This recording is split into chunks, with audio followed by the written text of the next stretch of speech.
अस्सलामुअलैकुम। 27 अप्रैल ਨੂੰ ਗੁਜਰਾਂਵਾਲੇ ਦੇ ਵਿੱਚ ਇੱਕ ਐਸਾ ਦਿਲਖਰਾਸ਼ ਵਾਕਿਆ ਪੇਸ਼ ਆਇਆ ਕਿ ਇੱਕ ਮਾਂ ਆਪਣੀ 2 ਮਾਸੂਮ ਬੱਚਿਆਂ ਨੂੰ ਲੈ ਕੇ ਘਰ ਦੇ ਵਿੱਚ ਪਈ ਹੁੰਦੀ ਆ ਤੇ ਇੱਕ ਬੰਦਾ ਛੱਤ ਤੋਂ ਚੜ੍ਹ ਕੇ ਘਰ ਆਂਦਾ ਆ ਕੇ ਤੇ ਉਹਦੀ ਬੱਚਿਆਂ ਦੀ ਮਾਂ ਨੂੰ ਔਰ ਇੱਕ 3 ਸਾਲ ਦੀ ਛੋਟੀ ਬੱਚੀ ਹੁੰਦੀ ਆ, ਇਹਨਾਂ ਦੋਨਾਂ ਨੂੰ ਮੁਬੱਯਨਾ ਤੌਰ ਤੇ ਮਾਰ ਦਿੰਦਾ ਔਰ ਇੱਕ 5 ਸਾਲ ਦੀ ਬੱਚੀ ਆ ਉਹ ਬਚ ਜਾਂਦੀ ਆ। ਉਹਨੇ ਕਿਉਂ ਨਹੀਂ ਮਾਰਿਆ? ਇਹ ਮਾਰਨੇ ਵਾਲਾ ਕਾਤਲ ਕੌਣ ਸੀ? ਇਹਨੇ ਕੀ ਵਜ੍ਹਾ ਸੀ ਕਿ ਉਹਨਾਂ ਨੂੰ ਮਾਰਿਆ? ਕਿਹੜੀ ਦੁਸ਼ਮਣੀ ਸੀ ਜਾਂ ਕੋਈ ਜਾਇਦਾਦ ਦਾ ਤਨਾਜ਼ਾ ਸੀ? ਉਹਦੀ ਮੁਕੰਮਲ ਤਫਸੀਲਾਤ ਅੱਜ ਦੀ ਇਸ ਵੀਡੀਓ ਦੇ ਵਿੱਚ ਮੈਂ ਤੁਹਾਡੇ ਨਾਲ ਸ਼ੇਅਰ ਕਰਾਂਗਾ। ਇਹ ਵਾਕਿਆ ਜਿਹੜਾ ਆ 27 ਅਪ੍ਰੈਲ ਨੂੰ ਪੇਸ਼ ਆਇਆ। ਗੁਜਰਾਂਵਾਲੇ ਦਾ ਇਲਾਕਾ ਆ ਰਹਿਮਤਪੁਰਾ। ਉੱਥੇ ਇੱਕ ਫੈਮਿਲੀ ਰਹਿੰਦੀ ਆ। ਉਸ ਫੈਮਿਲੀ ਦੇ ਸਰਬਰਾਹ ਦਾ ਨਾਮ ਆ ਗੁਲਾਮ ਮੁਸਤਫਾ। ਗੁਲਾਮ ਮੁਸਤਫਾ ਦੀ ਬੀਵੀ ਦਾ ਨਾਮ ਆ ਨਿਦਾ। ਅੱਲਾਹ ਤਾਲਾ ਨੇ ਨਿਦਾ ਔਰ ਗੁਲਾਮ ਮੁਸਤਫਾ ਨੂੰ 2 ਬੱਚੀਆਂ ਦਿੱਤੀਆਂ ਹੋਈਆਂ, ਜਿਹਦੇ ਵਿੱਚ ਇਸ ਟਾਈਮ ਸਭ ਤੋਂ ਬੜੀ ਬੇਟੀ ਆਇਸ਼ਾ ਜਿਹਦੀ ਉਮਰ 5 ਸਾਲ, ਦੂਸਰੇ ਨੰਬਰ ਤੇ ਮਹਮ ਜਿਹਦੀ ਉਮਰ 3 ਸਾਲ। ਇਹ ਜਿਹੜਾ ਗੁਲਾਮ ਮੁਸਤਫਾ ਇੱਕ ਰੰਗਸਾਜ਼ ਸੀ, ਰੰਗ ਦਾ ਕੰਮ ਕਰਦਾ ਸੀ, ਯਾਨੀ ਲੋਕਾਂ ਦੇ ਘਰਾਂ ਦੇ ਵਿੱਚ ਰੰਗ ਰੋਗਨ ਕਰਨਾ, ਕੋਈ ਠੇਕੇ ਵਗੈਰਾ ਵੀ ਲੈ ਲੈਂਦਾ ਸੀ। ਇਹਦੇ ਜ਼ਵਾਲ ਦਾ ਵਕਤ ਕਿੱਥੋਂ ਸ਼ੁਰੂ ਹੋਇਆ ਕਿ ਇੱਕ ਲੜਕੀ ਦੇ ਨਾਲ ਇਹਦੀ ਸੈਟਿੰਗ ਹੋ ਜਾਂਦੀ ਆ। ਜਿਸ ਵੇਲੇ ਸੈਟਿੰਗ ਹੋ ਜਾਂਦੀ ਆ, ਉਹ ਲੜਕੀ ਦੇ ਨਾਲ ਪਿਆਰ ਮੁਹੱਬਤ ਗੱਪਸ਼ਪ। ਹੁਣ ਗੁਲਾਮ ਮੁਸਤਫਾ ਤੇ ਉਹ ਲੜਕੀ ਜਿਹੜੀ ਆ, ਇਹ ਦੋਨੋਂ ਚਾਹੁੰਦੇ ਨੇ ਕਿ ਆਪਾਂ ਸ਼ਾਦੀ ਕਰ ਲਈਏ।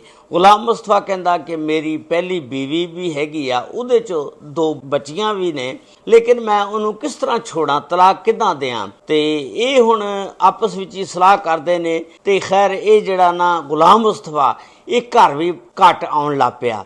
ਜ਼ਿਆਦਾਤਰ ਉਸ ਲੜਕੀ ਦੇ ਨਾਲ ਟਾਈਮ ਗੁਜ਼ਾਰਨ ਲੱਗ ਪਿਆ। ਉਸ ਲੜਕੀ ਦੇ ਨਾਲ ਖਾਣ ਪੀਣ, ਬਾਹਰ ਚਲ ਜਾਣਾ, ਫਿਰ ਰਾਤ ਨੂੰ ਲੇਟ ਆਣਾ, ਤੇ ਫਿਰ ਜਿਹੜੇ ਪੈਸੇ ਹੋਣੇ ਉਹ ਵੀ ਨਾ ਲੈ ਕੇ ਆਣੇ, ਕਿਉਂਕਿ ਉਹ ਜਿਹੜੇ ਪੈਸੇ ਕਮਾਣੇ ਉਹਨੂੰ ਖਵਾ ਪਿਆ ਦੇਣੇ। ਜਦੋਂ ਗੁਲਾਮ ਮੁਸਤਫਾ ਦੇ ਘਰ ਆਣਾ, ਉਹਦੀ ਬੀਵੀ ਨੇ ਕਹਿਣਾ ਕਿ ਪੈਸੇ ਕਿੱਥੇ ਆ? ਅੱਜ ਦੀ ਜਿਹੜੀ ਦਿਹਾੜੀ ਆ ਜੋ ਕਮਾ ਕੇ ਲੈ ਆ। ਇਹਨੇ ਕਹਿਣਾ ਕਿ ਮੈਨੂੰ ਮਿਲੇ ਨਹੀਂ ਹੈਗੇ ਜਾਂ ਫਲਾਂ ਜਗ੍ਹਾ ਤੇ ਲੱਗ ਗਏ, ਕੋਈ ਨਾ ਕੋਈ ਬਹਾਨਾ ਰਹਿਣਾ। ਇਸ ਤਰ੍ਹਾਂ ਇਹਨਾਂ ਦੇ ਦਰਮਿਆਨ ਲੜਾਈ ਚੱਲਦੀ ਰਹਿੰਦੀ ਸੀ ਔਰ ਇਹ ਲੜਾਈ ਜਿਹੜੀ ਆ ਬਹੁਤ ਜ਼ਿਆਦਾ ਅੱਗੇ ਵੱਧ ਗਈ। ਹੁਣ ਇਹਨੂੰ ਪਤਾ ਲੱਗ ਗਿਆ, ਇਹਦੀ ਬੇਗਮ ਨੂੰ, ਨਿਦਾ ਨੂੰ, ਕਿ ਇਹਦਾ ਕੋਈ ਕਿਸੇ ਕੁੜੀ ਦੇ ਨਾਲ ਚੱਕਰ ਚੱਲ ਰਿਹਾ। ਨਿਦਾ ਕਹਿਣ ਲੱਗੀ ਕਿ ਗੁਲਾਮ ਮੁਸਤਫਾ ਮੈਂ ਤੈਨੂੰ ਸ਼ਾਦੀ ਨਹੀਂ ਕਰਨ ਦੇਣੀ, ਦੂਸਰੀ ਪਵਾਂ, ਤੂੰ ਜੋ ਮਰਜ਼ੀ ਕਰ ਲਾ। ਹੁਣ ਗੁਲਾਮ ਮੁਸਤਫਾ ਜਿਹੜਾ ਉਹ ਕਹਿੰਦਾ ਕਿ ਮੈਂ ਸ਼ਾਦੀ ਕਰਨੀ ਆ, ਤੂੰ ਜੋ ਮਰਜ਼ੀ ਕਰ ਲਾ। ਹੁਣ ਗੁਲਾਮ ਮੁਸਤਫਾ ਪਲਾਨਿੰਗਾਂ ਸੋਚਦਾ ਕਿ ਮੈਂ ਦੂਸਰੀ ਸ਼ਾਦੀ ਉਸ ਲੜਕੀ ਦੇ ਨਾਲ ਕਿੱਦਾਂ ਕਰਾਂ। ਉਸ ਤੋਂ ਬਾਅਦ ਗੁਲਾਮ ਮੁਸਤਫਾ ਪਲਾਨਿੰਗ ਬਣਾਉਂਦਾ ਕਿ ਇੱਕ ਇਹਨਾਂ ਦੇ ਪੜੋਸ ਦੇ ਵਿੱਚ ਗੁਆਂਢੀ ਹੁੰਦਾ ਜਿਹਦਾ ਨਾਮ ਹੁੰਦਾ ਯਾਸਿਰ। ਉਹ ਯਾਸਿਰ ਜਿਹੜਾ ਜਵਾਰੀਆ ਹੁੰਦਾ, ਜੂਆ ਖੇਡਦਾ, ਨਸ਼ੇ ਦਾ ਆਦੀ ਹੁੰਦਾ, ਤੇ ਇਹ ਉਹਦੇ ਨਾਲ ਗੱਲਬਾਤ ਕਰਦਾ। ਉਹ ਕਹਿੰਦਾ ਯਾਰ ਯਾਸਿਰ, ਮੈਂ ਤੈਨੂੰ ਇੱਕ ਕੰਮ ਕਹਿਣਾ ਚਾਹੁੰਦਾ। ਤੇ ਯਾਸਿਰ ਕਹਿਣ ਲੱਗਾ ਕਿ ਕੀ ਕੰਮ ਭਾਈਜਾਨ ਤੁਸੀਂ ਕਹਿਣਾ ਚਾਹੁੰਦੇ ਹੋ? ਉਹ ਕਹਿੰਦਾ ਮੈਨੂੰ ਪਤਾ ਲੱਗਾ ਕਿ ਤੇਰੇ ਜ਼ਿੰਮੇ 1.5 ਲੱਖ ਰੁਪਈਆ ਕਰਜ਼ਾ ਆ, ਤੇ ਉਹ ਜੇ ਅਗਰ ਕਰਜ਼ਾ ਮੈਂ ਅਦਾ ਕਰ ਦੇਵਾਂ ਤਾਂ ਉਹਦੇ ਵਟੇ ਦੇ ਵਿੱਚ ਤੂੰ ਮੇਰਾ ਕੰਮ ਕਰ ਦੇਂਗਾ। ਹੁਣ ਯਾਸਿਰ ਕਹਿਣ ਲੱਗਾ ਕਿ ਕਿਹੜਾ ਐਸਾ ਕੰਮ ਆ ਜਿਹੜਾ ਤੁਸੀਂ ਕਰਵਾਉਣਾ? ਉਹ ਕਹਿੰਦਾ ਕਿ ਮੈਂ ਚਾਹੁੰਦਾ ਤੂੰ ਮੇਰੀ ਬੀਵੀ ਨੂੰ ਕਤਲ ਕਰ ਦੇ। ਯਾਸਿਰ ਕਹਿੰਦਾ ਨਾ ਵੀ ਨਾ, ਮੈਂ ਇਹ ਕੰਮ ਨਹੀਂ ਕਰਨਾ, ਤੇ ਮੈਂ ਕਦੀ ਕਿਸੇ ਨੂੰ ਮਾਰਿਆ ਨਹੀਂ ਹੈਗਾ।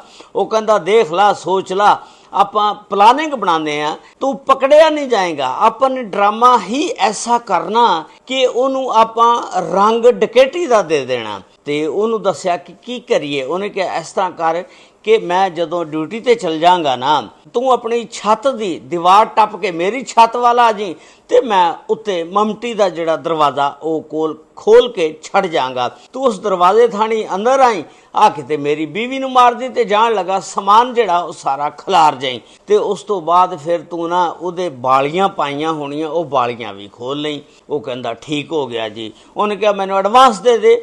ਇਸ ਗੁਲਾਮ ਮੁਸਤਫਾ ਨੇ ਯਾਸਿਰ ਨਾਮੀ ਆਦਮੀ ਨੂੰ 28,000 ਰੁਪਇਆ ਐਡਵਾਂਸ ਦੇ ਦਿੱਤਾ। ਉਸ ਤੋਂ ਬਾਅਦ ਇਹ 27 ਅਪ੍ਰੈਲ ਨੂੰ 8 ਵਜੇ ਸਵੇਰ ਡਿਊਟੀ ਤੇ ਨਿਕਲ ਜਾਂਦਾ ਰੰਗ ਕਰਨੇ ਵਾਸਤੇ।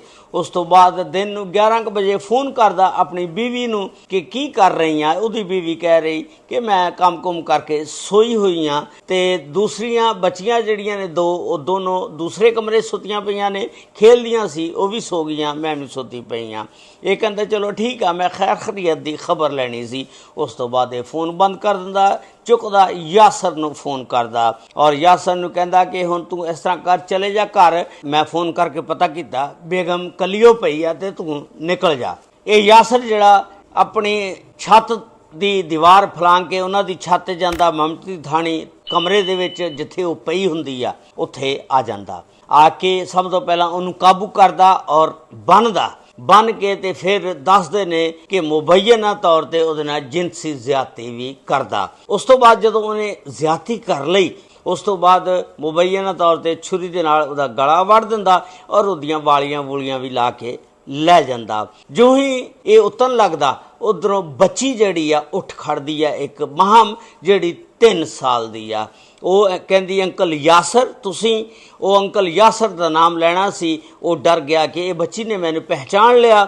ਉਹਨੇ ਬੱਚੀ ਦਾ ਵੀ ਗਲਾ ਜਿਹੜਾ ਕੱਟ ਦਿੱਤਾ ਮੁਬੱਯਨਾ ਤੌਰ ਤੇ ਔਰ ਉਹਨੂੰ ਵੀ ਮਾਰ ਦਿੱਤਾ। ਉਸ ਤੋਂ ਬਾਅਦ ਇਹ ਕੰਮ ਕਰਕੇ ਨਿਕਲ ਜਾਂਦਾ।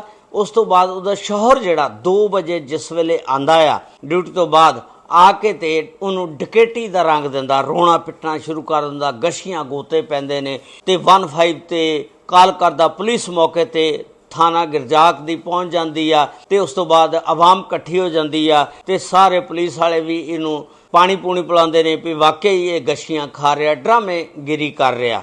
ਉਹ ਜਿਵੇਂ ਬੁੱਢੀਆਂ ਨੂੰ ਗਸ਼ੀਆਂ ਤੇ ਗੋਤੇ ਪੈਂਦੇ ਨੇ ਇਸ ਤਰ੍ਹਾਂ ਕਰਦਾ। ਤੇ ਉਸ ਤੋਂ ਬਾਅਦ ਪੁਲਿਸ ਜਿਹੜੀ ਆ ਇਹਨਾਂ ਦੀਆਂ ਲਾਸ਼ਾਂ ਨੂੰ ਚੁੱਕਦੀ ਪੋਸਟਮਾਰਟਮ ਵਾਸਤੇ ਲੈ ਜਾਂਦੀ ਆ। ਉਸ ਤੋਂ ਬਾਅਦ ਮੌਕੇ ਤੇ CPO ਡਾਕਟਰ ਗਿਆਸ ਗੁਲ ਸਾਹਿਬ ਵੀ ਪਹੁੰਚ ਜਾਂਦੇ ਨੇ ਆਪਣੀ ਨਫਰੀ ਦੇ ਹਮਰਾਹ ਔਰ ਆ ਕੇ ਇਲਾਕੇ ਦਾ ਮੁਆਇਨਾ ਕਰਦੇ ਨੇ, ਦੇਖਦੇ ਨੇ, ਮੁਸ਼ਾਹਦਾ ਕਰਦੇ ਨੇ ਤੇ ਉਹਨੂੰ ਤਸੱਲੀਆਂ ਦੇ ਰਹੇ ਨੇ, ਨਾਲ ਪਾਣੀ ਪਿਲਾ ਰਹੇ ਨੇ ਕਿ ਕੋਈ ਨਹੀਂ, ਤੂੰ ਟੈਨਸ਼ਨ ਨਾ ਲੈ, ਅਸੀਂ ਜਲਦੀ ਮੁਜਰਮਾਨ ਤੱਕ ਪਹੁੰਚ ਜਾਵਾਂਗੇ। ਉਸ ਤੋਂ ਬਾਅਦ ਫਿਰ ਉਹਦਾ ਬੱਚੀ ਦਾ ਨਿੱਦਾ ਦਾ ਵਾਲਦ ਵੀ ਆ ਜਾਂਦਾ, ਮੁਹੰਮਦ ਸਲੀਮ। ਉਸ ਤੋਂ ਬਾਅਦ ਫਿਰ ਇੱਕ 302 ਦੀ FIR ਨਾਮਾਲੂਮ ਅਫਰਾਦ ਦੇ ਖਿਲਾਫ ਦਰਜ ਹੁੰਦੀ ਆ। ਬਸ ਫਿਰ ਪੁਲਿਸ ਨੇ ਫਿਰ ਜਦੀਦ ਟੈਕਨੋਲੋਜੀ ਇਸਤੇਮਾਲ ਕਰਦਿਆਂ ਹੋਇਆਂ ਚੈੱਕ ਕੀਤੇ CCTV ਕੈਮਰੇ, ਗਲੀ ਦੇ ਕੈਮਰੇ 'ਚ ਪਤਾ ਲੱਗਾ ਕਿ ਜਦੋਂ ਇਹ ਕਤਲ ਹੋਇਆ ਉਦੋਂ ਤੱਕ ਕੋਈ ਬੰਦਾ ਵੀ ਇਹਨਾਂ ਦੇ ਦਰਵਾਜ਼ੇ ਥਾਣੀ ਅੰਦਰ ਦਾਖਲ ਨਹੀਂ ਹੋਇਆ। ਪੁਲਿਸ ਨੂੰ ਫਿਰ ਸ਼ੱਕ ਪੈ ਗਈ ਕਿ ਛੱਤ ਤੋਂ ਫਿਰ ਟੱਪ ਕੇ ਕੋਈ ਬੰਦਾ ਆਇਆ। ਪਤਾ ਕੀਤਾ ਕਿ ਆ ਘਰ ਕੀ ਦਾ, ਪਤਾ ਲੱਗਾ ਕਿ ਯਾਸਰ ਦਾ। ਯਾਸਰ ਕੀ ਕਰਦਾ ਜੀ? ਜਵਾਰੀਆ।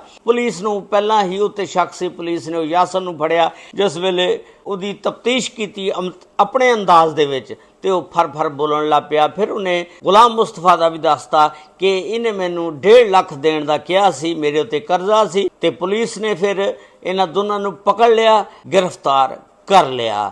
ਹੁਣ ਖਬਰ ਇਹ ਆ ਰਹੀ ਆ ਕਿ 30 ਅਪ੍ਰੈਲ ਨੂੰ ਇਹਨਾਂ ਦੋਨਾਂ ਨੂੰ CCD ਦੇ ਪੁਲਿਸ ਮੁਕਾਬਲੇ ਦੇ ਵਿੱਚ ਮਾਰ ਦਿੱਤਾ ਗਿਆ ਔਰ ਦੋਨੋਂ ਅਗਲੇ ਜਹਾਨ ਪਹੁੰਚ ਗਏ ਨੇ। ਲੇਕਿਨ ਗੱਲ ਇਹ ਹੈ ਕਿ ਉਸ ਬੱਚੀ ਵਿਚਾਰੀ ਦਾ 5 ਸਾਲ ਦੀ ਦਾ ਕੀ ਕਸੂਰ, ਜਿਹੜੀ ਇਸ ਦੁਨੀਆ ਦੇ ਉੱਤੇ ਰਹਿ ਗਈ ਆ ਔਰ ਦੁਨੀਆ ਦੀਆਂ ਤਕਲੀਫਾਂ, ਜ਼ਮਾਨੇ ਦੀਆਂ ਤਕਲੀਫਾਂ ਬਰਦਾਸ਼ਤ ਕਰੇਗੀ, ਹਜੇ 5 ਸਾਲ ਦੀ ਆ।